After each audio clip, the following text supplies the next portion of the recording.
So which is better, FA, functional analysis, or FBA, functional behavior assessment?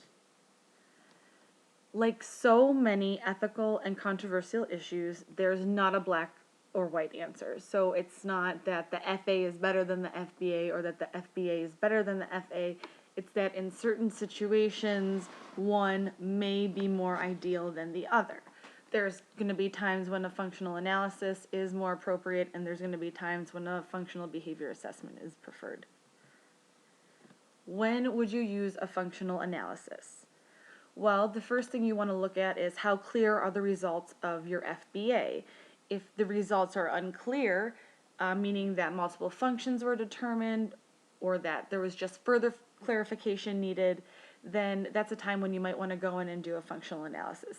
Let's say that you give two therapists, the teacher, a speech path, an MAS, and a QABF, and a couple of them say that the behavior is maintained by attention, and if you say that it's maintained by escape, that's something that's unclear. You need to determine further what it is, and by setting up a functional analysis in a situation where you can control different variables, you can try and get a better idea of what is maintaining that behavior. Another time you want to use a functional analysis is if there's time and resources available.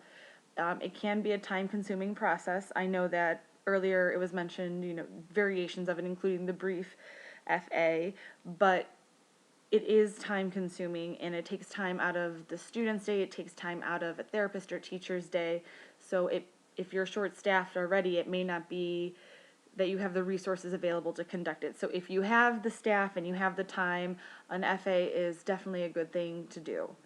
And also, you have to consider the setting. Is it appropriate? Is an analog setting going to generalize? Is that behavior going to generalize to, a classroom setting or wherever the student's going to be engaging in this behavior? Also, you want to look at, is it a public school? Is it a clinic? Is it a private school? What are the constraints there? In a public school, an FBA is a more likely tool to be used, whereas in a clinic that might be the FA. So on the flip side, when would you use a functional behavior assessment? Sometimes it's required by law. IDEA might state that it's necessary, as we talked about earlier. Sometimes a functional analysis is not feasible. Like we said before, it may not have the staffing, you might not have the time, and another thing is it might be unacceptable or a bad idea for the behavior that you're looking at. If you're talking about severe aggression or self-injury, setting up situations where the student would engage in those behaviors, it is not necessarily a good thing. You don't want to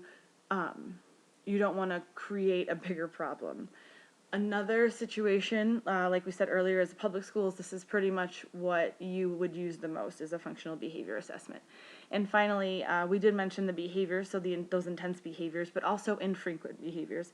If it's something that only occurs under certain conditions or you don't see it a lot, it might come in spurts, setting up a functional analysis may not be the best idea just because you might not get to see that behavior. So an FBA would be a better choice. So let's give you a couple scenarios to show you when we as a group would choose an FA over an FBA. Our first situation is an 8-year-old girl. She works in a general education setting in a public school. The staff to student ratio is 1 staff for 15 students, and the school district does have a BCBA contracted, but she's not always available and she's not necessarily always in that building. So the behavior that we're taking into consideration is out of seat behavior. The student is standing up from her chair and either stands right next to it or walks around the room and requires many redirections to sit down. Other students are watching her. She's causing kind of a little bit of a ruckus. So it's a behavior that needs to be addressed for her sake and for the sake of the class.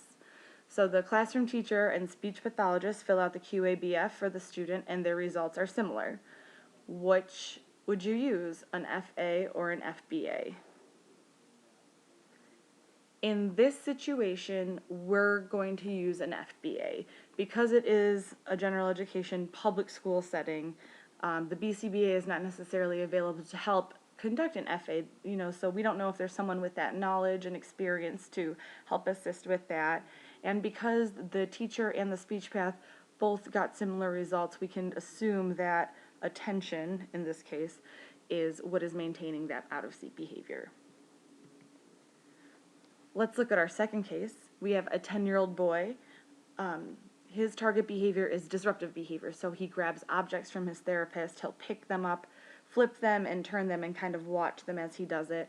He spins objects that are not intended for that purpose, so we're not talking if he's playing with a toy, a top, or something that would be okay. We're talking more about spinning his classroom materials, pens, pencils, note cards, that sort of thing. And he also has a lot of non-contextual vocalizations, including screaming. He attends a private school for individuals with autism, and he works one-on-one with an ABA-trained therapist, and there's a BCBA overseeing all assessments in the school. The therapist thinks that this behavior occurs frequently during hard tasks and new tasks, when the student is in group situations, which are less preferred, and when he has less staff attention.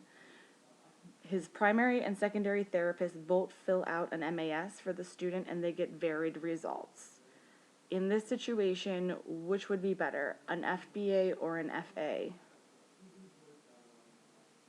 In this situation, we're going to say that an FA would be preferable because they do have that one-to-one staff and that BCBA available, and also because the results of the MAS suggested that there were two different maintaining functions. We really need to look further into it. It might be that the behavior is multiply maintained, but without trying it out experimentally, we can't say for sure.